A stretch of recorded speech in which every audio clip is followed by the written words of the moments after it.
নমস্কার।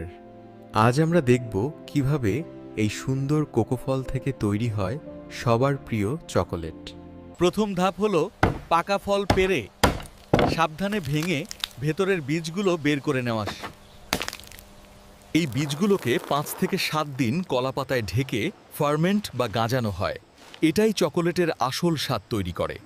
ফার্মেন্টেশনের পর বীজগুলোকে রোদে ভালো করে শুকিয়ে নিতে হবে, যতক্ষণ না এগুলো একদম শুকনো আর বাদামি হয়ে যায়। এবার রোস্টিং বা ভাজার পালা। সঠিক তাপমাত্রায় ভাজলে চকোলেটের সুন্দর গন্ধ বেরিয়ে আসে। ঠান্ডা হলে আমরা খোসা ছাড়িয়ে নিই, ভেতরের অংশটাকে বলে কোকো নিবস। শুরু হলো গ্রাইন্ডিং। এই নিবসগুলোকে পেশাই করলে তাপে গলে গিয়ে ঘন পেস্ট তৈরি হয়, যাকে বলে কোকো লিকার।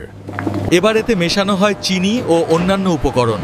অনেক ঘন্টা ধরে এটা পেশাই করা হয়, যতক্ষণ না এটি একদম মসৃণ হয়ে যায়। সবচেয়ে জরুরি ধাপ টেম্পারিং। এই পদ্ধতির জন্যই চকোলেট চকচকে হয় আর ভাঙলে স্ন্যাপ শব্দ হয়। টেম্পারিং শেষে আমরা চকোলেটটা পছন্দের ছাঁচে ঢেলে ঠান্ডা করতে দিই। আর তৈরি হয়ে গেল আমাদের দারুণ ডার্ক চকোলেট। দেখুন কি সুন্দর চকচক করছে। কোকো ফল থেকে সুস্বাদু চকোলেট।